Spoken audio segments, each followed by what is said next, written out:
A very good day to Dr. Ningman. We're from Group 2, and today me and my team will be presenting case study 5 titled Molecular Genetics and Disease.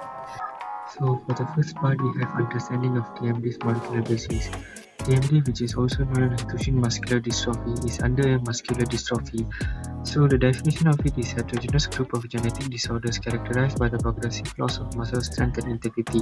The heterogeneous group of genetic disorders also mean that they have different root causes for their conditions.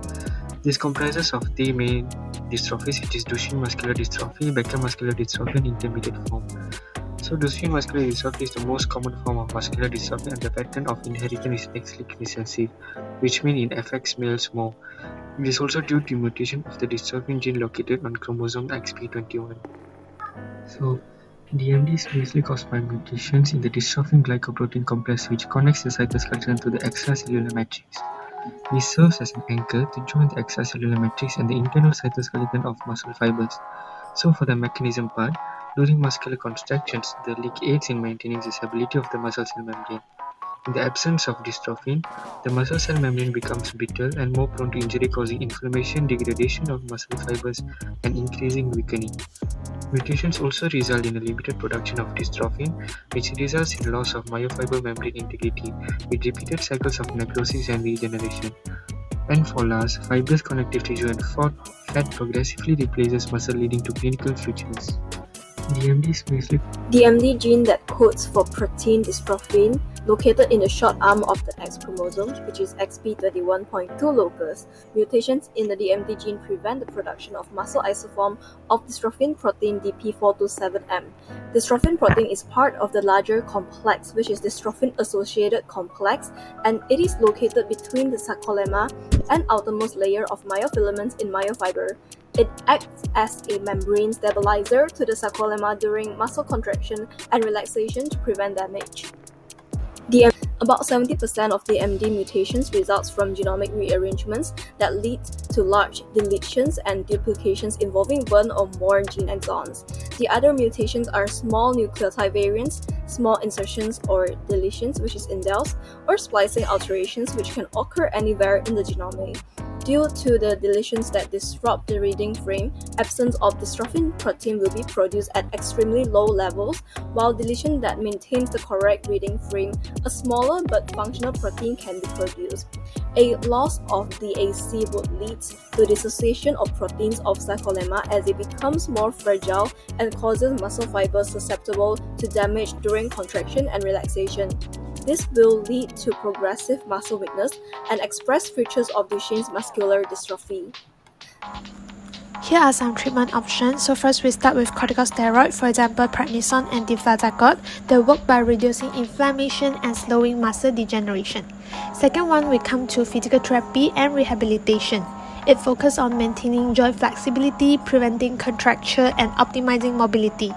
And in terms of occupational therapy, this helps individuals with TMD adapt to daily activities, use assistive devices, and maintain independence. Here, the last one is genetic therapy, which is exon skipping therapy. It aims to restore dystrophin production by skipping specific exon in the dystrophin gene. The last one.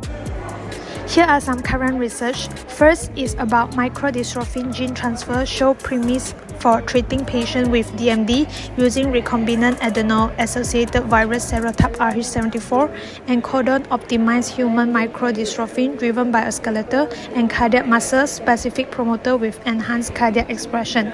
Second one is research about first-in-human study assessing safety and efficacy of novel dystrophin-expressing chimeric DEC cell therapy created by fusion of patient myoblasts with myoblasts of normal donor origin. Next, moving on to the consideration of ethical implications. The first one, fairness and harm caused by omission. Most of the common mutations, the exons have been tested. Thus, the researchers have the thoughts of testing every exon by the current regulatory approach will not be financially feasible.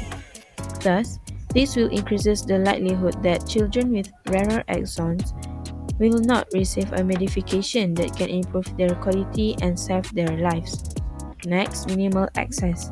Because the allocation of scarce, health resources, such as the materials and etc., among a population is under scrutiny, as the minimum entitlement in this scenario is probably going to be costly.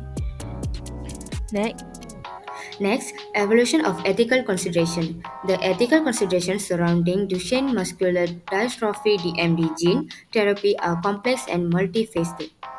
DMD is a genetic disorder characterized by progressive muscle degeneration and weakness, and gene therapy aims to address the underlying genetic mutations causing the conditions, which is autonomy and decision making, affordability and accessibility, long-term safety and efficacy, privacy and genetic information, cultural sensitivity.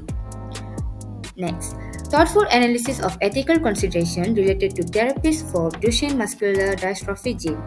First, informed consent, complexity of genetic information. Second, access and affordability, equitable access.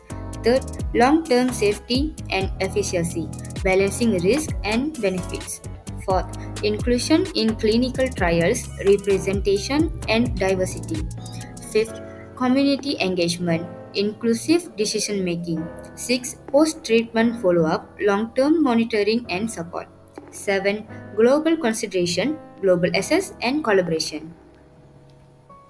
This will mark the end of our case study presentation, and the next slide will be our references that are used in our case study 5.